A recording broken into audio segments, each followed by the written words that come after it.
তো চলো বন্ধুরা, আজ তোমাদেরকে নিয়ে এলাম ফালাকাটা মহাকাল বাড়িতে। আর এখানে কিন্তু রথের পর থেকেই 7 দিন একটানা 56 ভোগ দেওয়া হচ্ছে দুপুরে, এবং এখানে যজ্ঞ আয়োজন করা হয়েছে। কাল যেহেতু উল্টো রথ, তাই আজকে আমরা কিন্তু এই যজ্ঞে অংশগ্রহণ করতে এসেছি।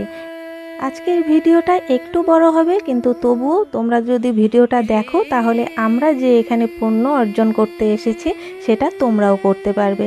এই যে দেখো এখানে জগন্নাথ দেবকে, আর এই যে জগন্নাথ কিচেন। তো এখানে কিন্তু প্রবেশ নিষেধ, তাই দূর থেকেই তোমাদের দেখিয়ে দিলাম। আর এই জায়গাতে কিন্তু খাওয়ার প্যান্ডেল হয়েছে, তো যারা যারা এখানে টাকা দেবে তারা কিন্তু বসে খেতে পারবে। তো তাছাড়াও ফ্রিতে এখানে প্রসাদ দেওয়া হয়। আর ওখানে দেখো কি সুন্দর নৃত্য করছে। বিয়েবাড়ির নাচের থেকেও এই নৃত্য কিন্তু বেশ ভালো লাগে, যেহেতু ভগবানের নামের নৃত্য হচ্ছে, তো সেই নাচ কিন্তু সত্যি খুব সুন্দর হয়। এখানে আমরা কে কে এসেছি বলো তো? ওই যে আমার যা, আমার শাশুড়ি মা, এদিকে মাসি শাশুড়ি, আর আমার মেয়ে আর আমি। এরপর বাড়ির সবাই আসবে, তবে এখন আপাতত এই কজন এসেছি যজ্ঞে অংশগ্রহণ করতে।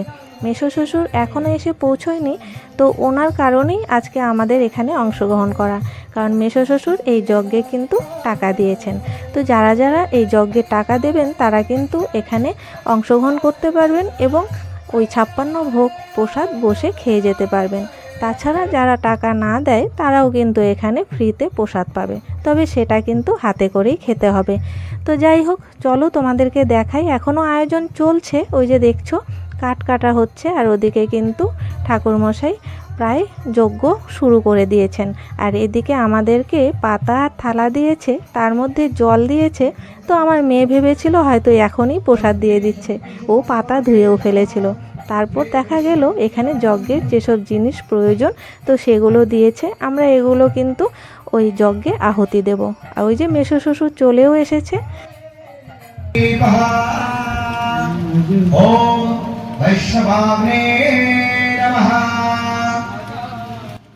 প্রায় 1:30 থেকে 3:30 পর্যন্ত এই যজ্ঞ হয়েছিল। আমি টাইমটা দেখিনি, কিন্তু এমনই হবে। এদিকে আমার মেয়ে তো একদম পাগল করে দিচ্ছে। ও বলছে আমি একাই এরকম বাচ্চা যে এখানে যজ্ঞে বসেছি, কেউ বসেনি। তো এদিকে দেখো আমরা কিন্তু এভাবে 3 আঙ্গুলে ওই জব তিল এগুলোকে যজ্ঞে আহুতি দিয়েছি। আরও অনেক নিয়ম করেছি, সেগুলো দেখাতে পারিনি। এদিকে একটা বিয়েও দেখে নিয়েছি, আর ওই বিয়ের বর কিন্তু আমার বাবার বাড়ির এখানকার। তারপর চলে এলাম এখানে প্রসাদ খেতে।